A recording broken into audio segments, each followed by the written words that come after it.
Hey everyone, ready for another deep dive? This time we're going to get a little spooky with the final name. Ooh, sounds interesting. This one is full of family secrets and a town that feels just a little off. I love a good mysterious town. Yeah, and there's definitely a hint of the supernatural in this story. Can't go wrong with a little supernatural. I know, right? So tell me about it. Okay, well, we've got our main character, Michael, and he ends up back in his hometown after his mom passes away. Okay. So he's going through his childhood home and finds a list of names in the attic. A list of names. Yeah, but most of the names are crossed out. It's like a checklist, but in a creepy way. Oh, that is creepy. You know, the author really nailed the atmosphere in this story. Right. Like, the town itself just feels unsettling. Totally. It's secluded and always covered in mist, like it's hiding something. Yeah. It's Yeah. like the town is a character itself watching everything that happens. And on top of that, Michael starts to realize that all the crossed out names are people he actually knew. Oh. People from his past, like people he grew up with. So it's not just any list, it's connected to him personally. Exactly. Imagine finding a list like that.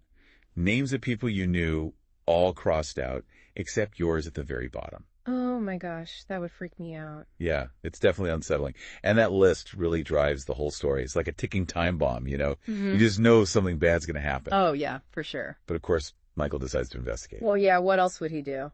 I mean, yeah, probably not the smartest move, but what's a good story without a little risk? True, true. So what happens when he starts asking around? What's like the whole town is in on some kind of secret. Some people just refuse to talk, some give him these cryptic warnings, and others seem terrified even to mention his mother's name. Really? Yeah, like his mother was someone to be feared. Ooh, that makes you wonder what she was up to. Right. And it creates this really tense atmosphere, like the town itself is trying to keep Michael from uncovering the truth. Wow, so even the town is working against him. It feels that way. And then to make things even creepier, Michael starts experiencing weird things around the house. Like what? Like shadows moving at the edge of his vision, strange noises in the night, things like that. Ooh, so is this like full-on ghosts, or is it more subtle than that? It's subtle, at least at first. The author does a great job of blurring the lines between what's real and what's just in Michael's head. I like that. Makes you question everything. Yeah, is he just paranoid because of the situation with the list, or is there actually something supernatural happening? You never know. And that keeps you guessing. Totally. Huh. But then things get even more intense when Michael starts receiving anonymous letters. Oh, anonymous letters. Classic. I know, right? They're basically warning him to stop digging into his family's past. Ooh, spooky. So not only is the town keeping secrets, but someone is actively trying to keep Michael in the dark. Okay, this is getting good. So we've got a mysterious list, a creepy town, and now threatening letters. What's next? Well, things escalate pretty quickly from there. The strange occurrences become more frequent and more intense, like lights flickering, objects moving on their own, even strange symbols appearing around the house. Whoa, so definitely supernatural now, right? It's starting to feel that way. It's like something or someone is trying to send Michael a message, but we're not quite sure what it means yet. Okay, so we've gone from a creepy mystery to something more overtly supernatural. It's like the story's asking us if we're willing to believe in the impossible. Exactly. And then, just when you think it can't get any creepier, Michael makes a horrifying discovery in his mother's old journal. Okay, what is it? He finds a description of a dark ritual. A ritual involving the list and some kind of method for life extension. Oh no, this is bad. It is. And the implication is clear. Someone is prolonging their life at the expense of others. And those crossed out names on the list. They aren't just random, they're victims. Wow, that is a huge turning point in the story. We go from suspecting something is wrong to having concrete evidence of something truly dark and sinister. And the most terrifying part is that Michael's own name is the last one on the list. Oh my God. The final name. Talk about a cliffhanger. Right. That's where we'll leave it for now. Okay, I can't wait to hear what happens next. Stay tuned for part 2, where we'll dive deeper into the world of dark rituals, ancient folklore, and the fight for survival. I'm on the edge of my seat already. Me too. Okay, so where we left off, Michael just discovered that his own mother might be involved in some seriously messed up ritual. Yeah, and that those crossed out names on the list represent actual victims. Right, and his name's the last one, the final name. Talk about a family secret you don't want to uncover. I know, right? It's like, what do you even do with that information? It really makes you think about the darker side of human nature, like how far someone would go to cheat death. Yeah, and the betrayal, it's just Unthinkable. totally. But the story doesn't stop there.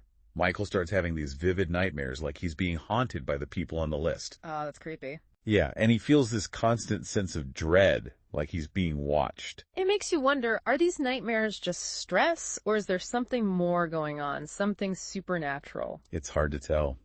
The author keeps blurring those lines, which makes it even more unsettling. I like that. Keeps you guessing. Right. But thankfully, Michael isn't totally alone in this. He ends up meeting up with Claire, an old friend of his mother's. Oh, interesting. Yeah, she knows more about the family history than anyone else. So she becomes like a guide for Michael. Exactly. She's the one who helps him understand what's really going on with the ritual and where it came from. I bet she has some interesting stories to tell. Oh, she does. And what she reveals about the ritual is just wild. Lay it on me. So apparently, this ritual is super old, like ancient, and it's all about transferring life force from one person to another. Stealing life force, like some kind of dark magic. Yeah, basically. And the list isn't just a record of names, it's like a conduit for the ritual, a way to channel the life force. Wow, so each crossed out name represents a life that's been absorbed. Exactly. This is pretty messed up, right? Totally messed up. But it's also kind of fascinating in a morbid way. I know what you mean. It taps into this primal fear of death and the lengths people will go to avoid it. Like in mythology and folklore, there are tons of stories about people trying to cheat death, right? Yeah, totally. It's like a universal human obsession. So this ritual has been passed down through generations, stealing life and extending someone else's. That's what it seems like. And according to Claire, Michael's mother was part of a secret society that practiced this ritual. Wow, so this is some deep, dark family history Michael's uncovering. Yeah, and it gets even crazier. Claire reveals that Michael's mother intentionally added his name to the list. Wait, why would she do that? It was meant to be a safeguard in case the ritual started to fail. Like a backup life force. Exactly. She was literally willing to sacrifice her own son to keep herself alive. That is so twisted. I know, right? Ugh. Like, what kind of mother does that? Seriously, it makes you question everything about their relationship. But there is a glimmer of hope. Claire tells Michael there might be a way to break the curse. Oh, really? Tell me more. It's a dangerous ritual, but it involves gathering mementos from the people on the list and offering them to appease their spirits. It's like he has to make things right with the victims. Yeah, like a way to honor their memory and break the cycle of sacrifice. I wonder how that's going to go down. Me too. And that's what we'll find out in part 3, the final chapter of The Final Name.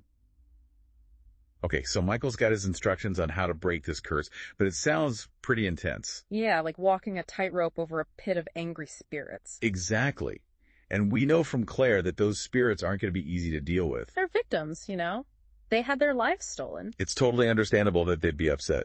So how does Michael even begin to approach this ritual? Well, Claire gave him some specific steps. He has to gather mementos from each person on the list, things that represent their lives. Like personal items. Yeah, things that hold memories. And then he has to perform a ritual in the house, call out their names, and offer these mementos as a way to appease them. That sounds intense. It is. The author really builds the suspense in this part of the story. Yeah. Like you can just feel the tension rising as Michael starts the ritual. So what happens? Does it work? Well, at first it seems like it might. Michael starts calling out the names, offering the mementos, and you can feel the atmosphere in the house shifting. How so? It's like the temperature drops, the air gets thick, and this sense of dread just hangs over everything. Ooh, spooky. Yeah. And then the spirits start to appear. They actually show up. They do, Oh. but they're not these friendly ghosts, you know? They're shadowy figures filled with rage and sorrow. I bet they blame Michael for what happened to them. They do. It's like they see him as a representation of his mother, all the pain she caused. That's gotta be tough for Michael to deal with. It is. He's trying to do the right thing, but he's also facing the consequences of his mother's actions. It's like he's caught in the middle of this whole mess. Exactly. And the spirits, they don't just stand around and talk, they attack him. Oh, wow. So it gets physical. Yeah, they try to break him down, both physically and mentally. I can't even imagine how terrifying that would be. The author does a great job of describing the scene, making you feel Michael's terror and the sheer power of these angry spirits. So what does Michael do? Does he give up? He almost does. But then something inside him snaps. He remembers why he's doing this, for the victims, to break the curse. And he pushes forward. It's like he finds this inner strength he didn't know he had. Yeah, and he completes the ritual, he utters the final words of the incantation, and then silence. The spirits vanish, the shadows recede, and the house is just quiet. So it worked. He broke the curse. He did. But it takes a toll on him.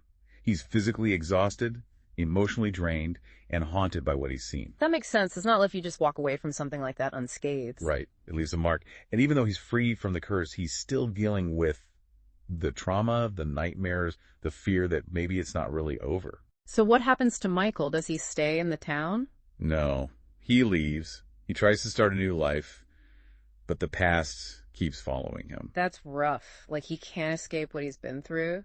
And then, just when you think he might be finding some peace, he gets a package in the mail. It's a new notebook. A new notebook, like his mother's journal. It's similar, but this one has a new list of names.